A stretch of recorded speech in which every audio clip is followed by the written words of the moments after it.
तन दर्शन धर्म मर्म का पावन यहाँ प्रकाश। आज पुनः है जगा हुआ इस मिट्टी का सम्मान, वर्तमान कर रहा सुनहले आगम का निर्माण। अब तो मिटने लगी अशिक्षा भय की दुखद विभावरी, आओ हम सब रच दे मिलकर नव बिहार की डायरी।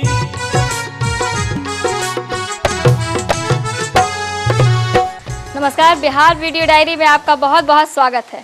आइए सबसे पहले देखते हैं बढ़ते बिहार की बदलती तस्वीर बढ़ता बिहार में।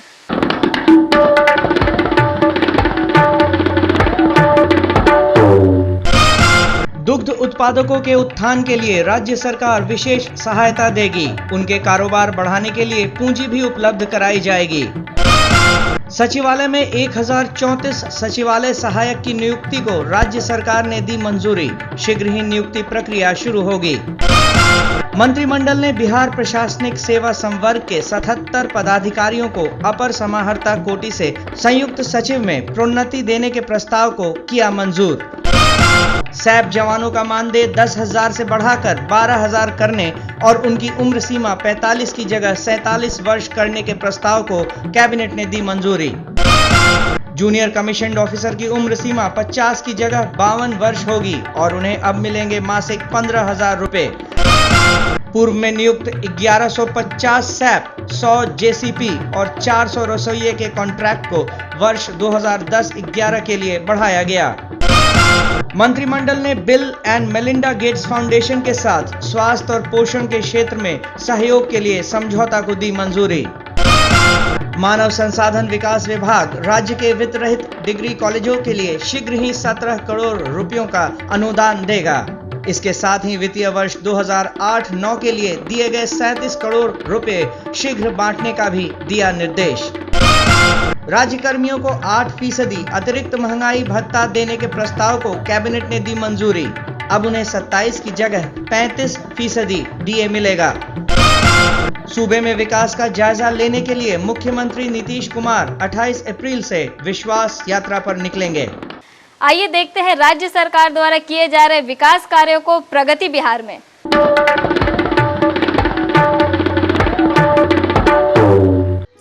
समाज में महिलाओं के प्रति हिंसा, अत्याचार और प्रताड़ना की बढ़ती घटनाओं से उत्पन्न होने वाली समस्याओं के निराकरण और पीड़ित महिलाओं को मनोवैज्ञानिक और कानूनी परामर्श प्रदान करने के उद्देश्य से समाज कल्याण विभाग बिहार सरकार द्वारा महिला विकास निगम के माध्यम से हेल्पलाइन योजना का संचालन किया जा रहा है।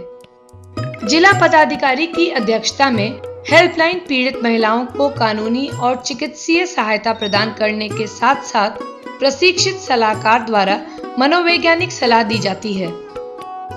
हेल्पलाइन का मुख्य उद्देश्य समाज में हो रहे लिंग भेद को समाप्त करना, महिलाओं को अपने अधिकारों के प्रति जागरूक करना और महिलाओं को उनके साथ हो रही विभिन्न प्रकार की हिंसा के खिलाफ आवाज उठाने में मदद करना है।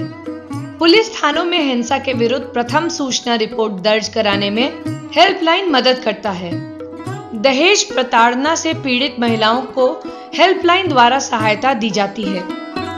हेल्पलाइन में जब कोई पीड़ित महिला आवेदन लेकर आती है तो काउंसलर द्वारा पीड़ित को मॉरल सपोर्ट देकर रजिस्ट्रेशन कराया जाता है।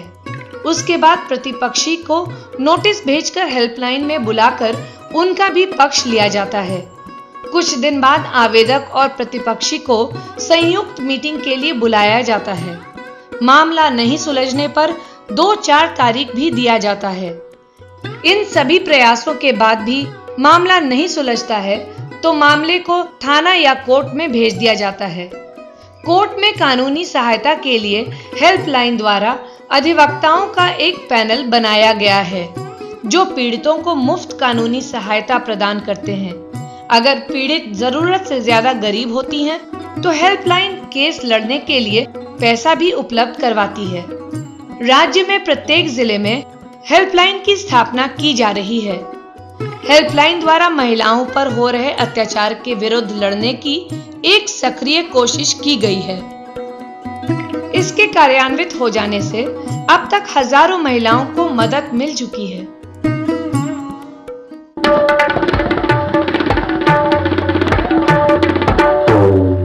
राज्य के विभिन्न जिलों में हो रहे प्रगति कार्यों पर आधारित है हमारा अगला सेगमेंट ग्रामीण बिहार। आइए देखते हैं।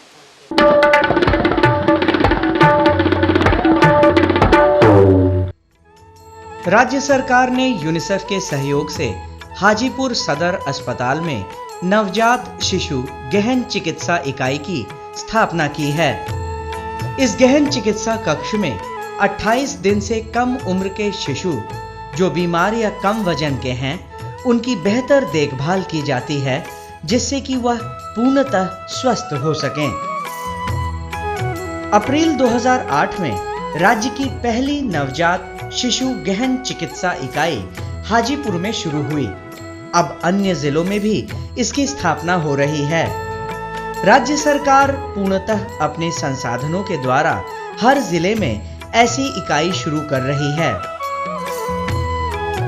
पटना के पीएमसीएच में हाल ही में इसकी शुरुआत हो चुकी है।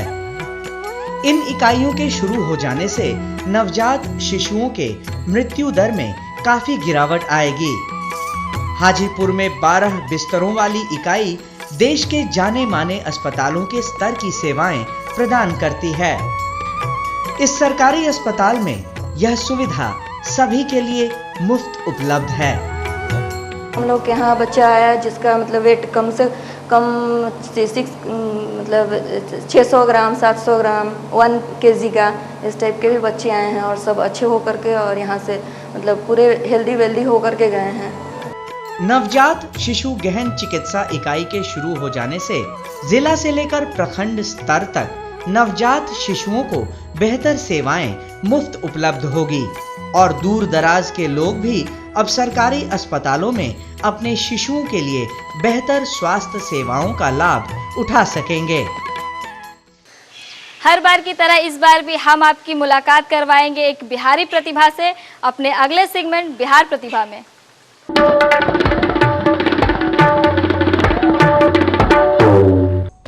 जहानाबाद जिले में रहने वाले कलाकार राजीव कुमार कलाकृतियां बनाने में पुआल का इस्तेमाल करते हैं। इसे वो नेचुरल फाइबर आर्ट का नाम देते हैं। पहले पुआल को लेने के बाद उसको गांठ को निकालते हैं, पुआल को फिर आयरन से सीधा करते हैं, उसके बाद प्रिंट पे पेस्ट करते हैं, पीछे डायग्राम बनाते हैं, डायग्राम के अनुसार ही फिर कटिंग करते हैं। कटिंग करने के बाद छोटा टुकड़ा होने के बाद ब्लैक पेपर या कोई भी ब्लैक जो बैकग्राउंड हो अच्छा जो लगे उस पर पेस्ट करते जाते हैं।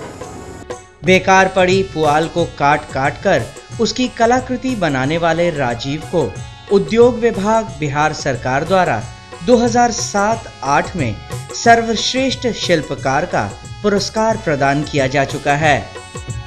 हस्तशिल्प कला में एक नया प्रयोग करने वाले राजीव भागलपुर, पटना, नालंदा, जहानाबाद, बोधगया, कोलकाता सहित कई शहरों में अपनी कला का प्रदर्शन कर चुके हैं। इनकी कला से प्रभावित तत्कालीन जिलाधिकारी और वर्तमान जिलाधिकारी स्वयं इनके पास पहुंच चुके हैं। इन कलाकृतियों को देखकर मुख्यमंत्री नीतीश कुमार ने जहानाबाद में विकास यात्रा और धन्यवाद यात्रा के दौरान स्वयं इनसे मिलने की इच्छा जाहिर की थी। राज्य स्तर पर कई पुरस्कार प्राप्त करने वाले राजीव अब अपनी कलाकृतियों को राष्ट्रीय स्तर पर प्रदर्शित करना चाहते हैं। कला के पीछे सबसे पहले मंशा है कि इसमें पहचान, इसमें कलाकृति बनाने के बाद अपना एक अलग सुकून होता है जो कि कलाकार को मिलता है। मेरी मंशा है कि इस कला को देश नहीं विदेश तक पहुंचाया जाए। राजीव का सपना है कि अपने इस अनूठे आर्ट को एक अलग पहचान प्रदान करवा सके और बिहार का नाम एक बार फिर रोशन हो सके। बिहार की प्राचीन धरोहर को देखने के लिए चलिए देखते हैं बिहार धरोहर।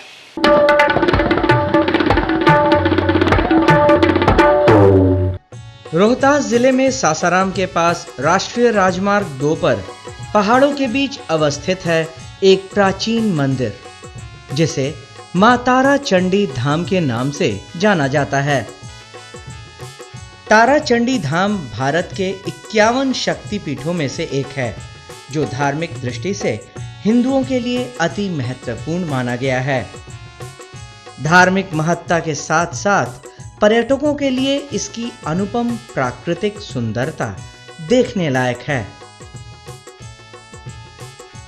बिहार वीडियो डायरी में बस इतना ही। अगले शनिवार फिर होगी मुलाकात, तब तक के लिए जय बिहार।